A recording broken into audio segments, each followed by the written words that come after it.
বন্ধুরা আশা করি সবাই ভালো আছেন। বন্ধুরা আজকে আপনাদের মাঝে চলে আসলাম নতুন একটি টপিক নিয়ে। সেটা হলো মালয়েশিয়াতে যারা আছেন অলরেডি, আপনারা যারা পাসপোর্ট রিনিউ করবেন বা নতুন পাসপোর্ট বানাবেন, হয়তো কারোর কাছে জমা দেন, সেই ব্যক্তি পাসপোর্টটা জমা দিছে কি না, অথবা পাসপোর্ট হয়তো সে জমা দিছে আপনাকে রিসিভ দেয় নাই, আপনি ডেলিভারি শিপ নাম্বারটি পেতেছেন না, একই অপশনে একই সফটওয়্যারের মাধ্যমে সেটা বের করতে পারবেন খুব ইজিলি।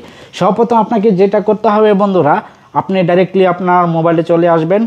মোবাইলে আসার পর আপনার গুগল প্লে স্টোরটি ওপেন করে দিবেন।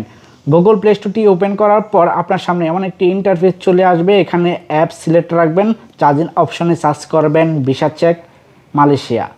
ভিসা চেক মালয়েশিয়া লিখে সার্চ করার পর আপনার সামনে এমন একটি ইন্টারফেস চলে আসবে। তো বন্ধুরা এখানে আপনার মালয়েশিয়া ভিসা চেক অনলাইন 2.0 এটাতে ক্লিক করে দিবেন। এটা আমার ইনস্টল করা নাই, আপনি ইনস্টল করে নেবেন, এটা ফ্রিতে। সো আমি যেটা করেছি ডাইরেক্টলি পুরো অ্যাপ্লিকেশনটা ইনস্টল করা আছে আমার, একই সিস্টেম, পুরো অ্যাপ্লিকেশনে অ্যাড আসে না, তার জন্য আমি এটা কিনে ব্যবহার করতেছি। সো আপনি সেটা ফ্রিটা ব্যবহার করবেন, আপনি সেটা ফ্রিটা ইনস্টল করে ওপেন করে দেবেন। আমি পুরোটা ইনস্টল করে রাখছি আগে থেকে, এটা ওপেন করে নিচ্ছি। সো দুটি সফটওয়্যারের ইন্টারফেস একই। সো আপনি যেটা করবেন, আপনার 1 নাম্বার বাটনে ক্লিক করে দেবেন। ক্লিক করার পর আপনার সামনে এমন একটি ইন্টারফেস চলে আসবে। সো আপনি যদি আপনার পাসপোর্টটি কাউকে দিয়ে থাকেন জমা দেওয়ার জন্য, সে জমা দিছে কিনা, অথবা যেটা ডেলিভারি শিপ নাম্বার আপনাকে দেয় নাই, সো আপনি এখান থেকে 1 নাম্বার যে অপশনটা আছে পাসপোর্ট নাম্বারটা দিয়ে চার্জ করতে পারবেন যে আপনারটা পাসপোর্ট রিনিউ করার জন্য আপনার পাসপোর্ট জমা হয়েছে কিনা। তার জন্য আপনি পাসপোর্ট নাম্বারটি এন্টার করবেন, যে পাসপোর্টটা জমা দিয়েছেন সেটা এন্টার করতে হবে। সো আমি পাসপোর্টটা এন্টার করলাম, দেখতে পেলাম কি পাসপোর্ট নট ফেল, মানে এখানে পাসপোর্টটা এখনও জমা হয় নাই। সো আমি দ্বিতীয় অপশনে চলে যাব। দ্বিতীয় অপশনে আসার পরে বন্ধুরা দেখতে পাচ্ছেন এখানে দ্বিতীয় অপশনে যদি আপনার পাসপোর্টটা জমা হয়েছে, আপনি সেটাতে 1 নাম্বারটাতে কনফার্ম করবেন। জাস্ট এখানে আপনার পাসপোর্ট নাম্বারটা দিয়ে দিবেন।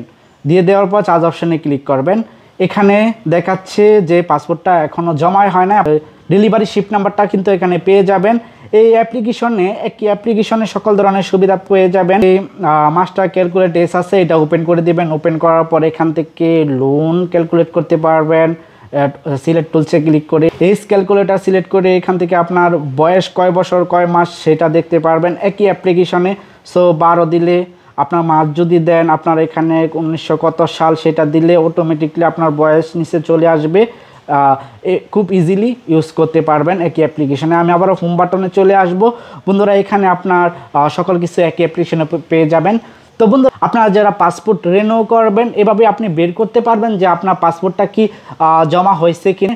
ডেলিভারি শিপ নাম্বারটা একই অ্যাপ্লিকেশন থেকে বের করতে পারবেন একই পদ্ধতি। আপনার পুরানো পাসপোর্ট নাম্বারটা এন্টার করবেন, আপনার ডেলিভারি শিপ নাম্বারটা বের হয়ে আসবে, সেখান থেকে আপনি অ্যাপয়েন্টমেন্টও নিতে পারবেন। তো বন্ধুরা ভিডিওটি যদি ভালো লাগে অবশ্যই একটা লাইক করে দেবেন, আপনাদের বন্ধুদের কাছে ভিডিওটি শেয়ার করতে ভুলবেন না। আজকের মতো এই পর্যন্ত, পরবর্তীতে অন্য কোনো ভিডিওতে দেখা হবে।